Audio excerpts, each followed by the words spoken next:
Day 124. So last night I camped at a place called the Disappearing Spring, and there was no water there.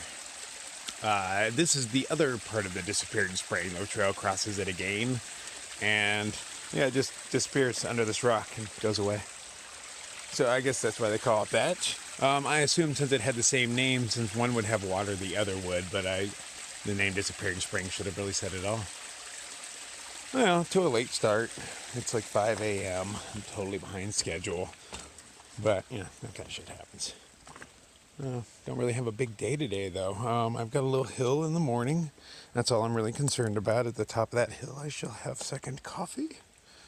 And after that, it's like a very smooth day. Probably the least amount of up and downs I've seen. Oh, my bag got stuck. All right, let's get going, man. You're behind schedule. Sitting here filtering water, looking at this riverbed of rocks, huge boulders, and they're all white. And I was curious yesterday, why are they all white?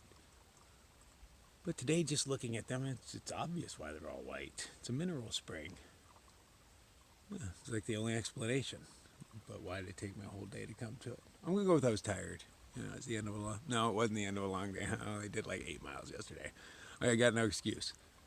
But yeah, what else could it be? Duh. So smoky this morning.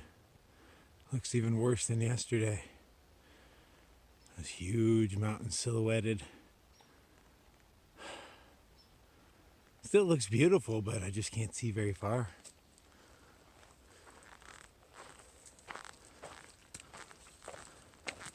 There's been that dog barking since yesterday. He just sounds all eerie.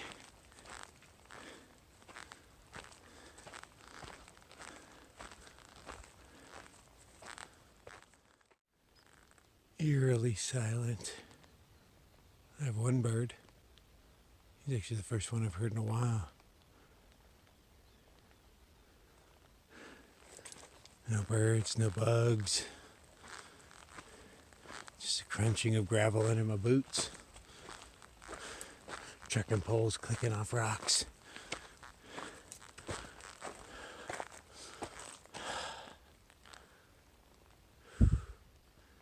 I'm so curious about those fires. People are telling me they're going on both sides of us. They're big, spreading. Everything is so dry out here.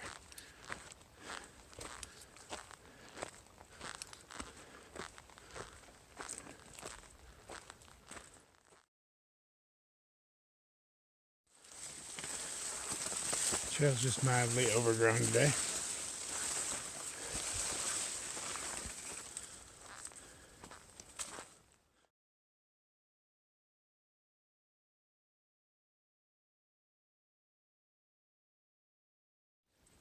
Well, hell, this is my water source I've been walking to. You can hear it flowing somewhere in here. In that hole. This is not an ideal second coffee location. Nowhere to sit. No rocks or fallen trees or anything. Guess right here's gonna have to do.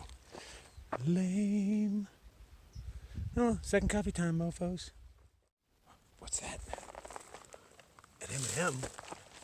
Well, leave no trace. You know, that's very important down here.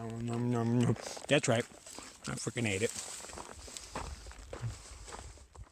And that, people, is how we get norovirus. I don't know what grubby hiker hand that was in, if they wiped their ass properly. Could have been shit all over that thing. But you know what? It was one of them good cappuccino flavored ones, so I'm on the lookout for more. I'm immune to noro, though. I don't have to worry about those things. That's a millennial disease. You can barely see those big ass stony peaks silhouetted through the snow. I mean, through the smoke. There's a lot of white stuff. It could be snow. No, smoke. Lots of it. Valley down there. Ooh, looks thick down there. That's where I was. When you're in it, you can't really see it, but you know, it's all around you. My God. mildly apocalyptic. Wonder if I should get to see flames. You know, that'll make it kind of scarier, a little more real. You know, hopefully they would close down the trails and whatnot before flames were visible. But, you know, fires move fast and spring out of nowhere. Well, it's hotter than Satan's balls out here, so I decided to get a little, naked. I'm on an exposed ridge forever. Like, it goes back and wraps around this mountain and whatnot. So, I might as well work on my tan. And I have come to realize it is not the weight of the kilt that slows me down, because that's a really heavy kilt. Like 3.5, 4 pounds, somewhere in the neighborhood. I should probably weigh it just to be accurate.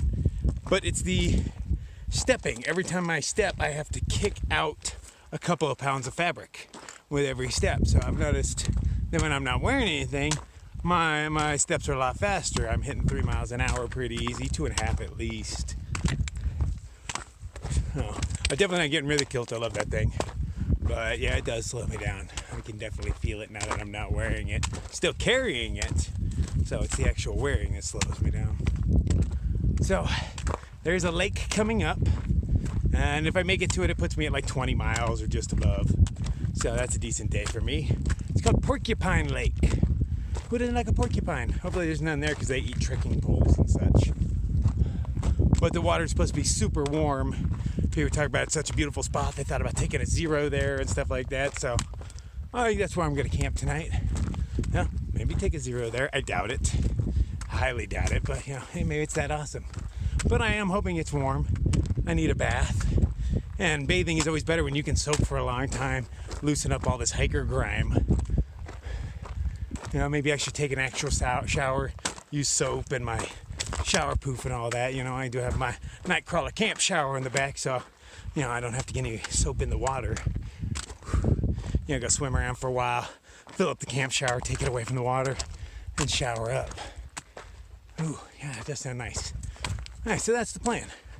I'm hoping to make it there kind of early since there's nowhere to rest. And I said this is freaking exposed.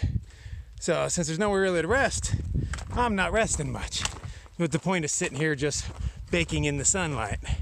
So I'm hoping to make it there kind of early, even though I've already taken like, 2 hours of breaks. I started off an hour late, and then I sat there drinking second coffee for at least an hour. But still, hopefully I get there early enough to enjoy it. That is the plan. Oh, there's blue skies over there. I have not seen blue skies in a few days. It's been, smoky as hell. So maybe I'm past these fires that are in Northern California. I know there's more ahead of me. From what I hear, Oregon is burning. Oh, is that Mount Shasta over there? Sure look like it. Well, I'm guessing so, because it has snow on it still, and not many mountains around here have snow on them. I don't know how many huge mountains there are in the vicinity.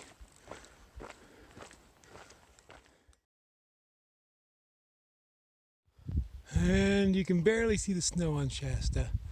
It itself is almost invisible through the smoke, but the snow stands out in the hands. Ah, like floating snow. That's pretty much what it looks like to me. Whew. Oh man, I hope I'm near water. It was a 12-mile haul. It was 10 miles to the first source. When I got there, I found out it was like a half-mile off trail. Fuck that noise. So the next one's only like 2.5 up. I should be there by now. It's gotta be here somewhere. But, I'm down to like a quarter liter or so. I never let myself run out completely, but I'm lower than I like to be. But even if that one is dry, the lake I'm going to is only like 2 miles up from that. So I'll be there in an hour or so if everything goes well. Evidently I missed the water source.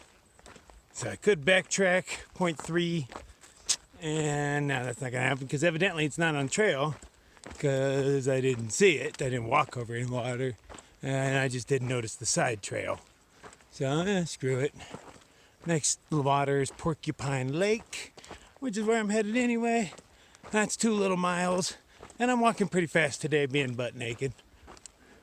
So, you know, that does speed things up. I just passed somebody. They didn't even say anything. Didn't look at me. I mean, they looked at me, but they didn't look at me. Yeah. But he's German or something, so, you know, nudity probably doesn't freak him out at all. Yeah, I guess I wouldn't really care if it did. As long as they're over 18, I don't really care. If they're under 18, I just have to hide because I have to worry about the law. But I don't expect to run into many children way out here in the middle of nowhere on a super hot day. And if so, that's bad parenting, so that's your fault. Nice, I finally arrived at the lake. Ah, good times. Let's freak people out by getting naked, huh? Dun dun dun. I hear it's warm water. I'm excited, and I haven't had anything to drink in a few miles, except, you know, a few sips. But that doesn't really tide a man over, so yeah, water time. Oh, this water is so clear, so warm.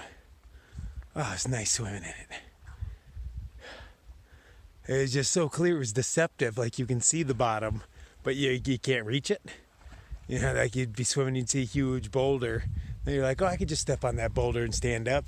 And no, it was like 4 or 5 feet deeper than I thought it was. Very deceptive. I haven't tried drinking any of this water yet, but I'm going to filter some pretty soon. I don't see where it comes from. I guess this is all just snow melt from the surrounding area. So, I'm surprised it's so clear. Or maybe there's a freshwater spring bubbling up from the bottom or something. Yeah, that could be it. Don't know. But I'm going to drink it because I have no choice. It's what's here. I'm going to scope around, see if I can find a hammock spot. Check up in there. Good trees. Cooking my burritos the way my ancestors did. Got the banana hammock hung by the chimney with care. Great view of the lake beyond. That thing is just too good, man. Went for a nice long swim in it. That's the longest swim I have taken on this on any trail. Or in any lake, I'd have to say. It's kind of creepy. I'm not used to being able to see down that low. I just kept looking down, hoping I didn't see something big move. I know nothing big lives in there, but I've got this weird fear of water, like there's monsters that live in it that want to eat me. Yeah, I know. Part of being mental. But, you know, you're part of the food chain when you're in water. Not necessarily this water, the ocean. You're just part of the food chain. But in my mind, you know, somehow translates to here.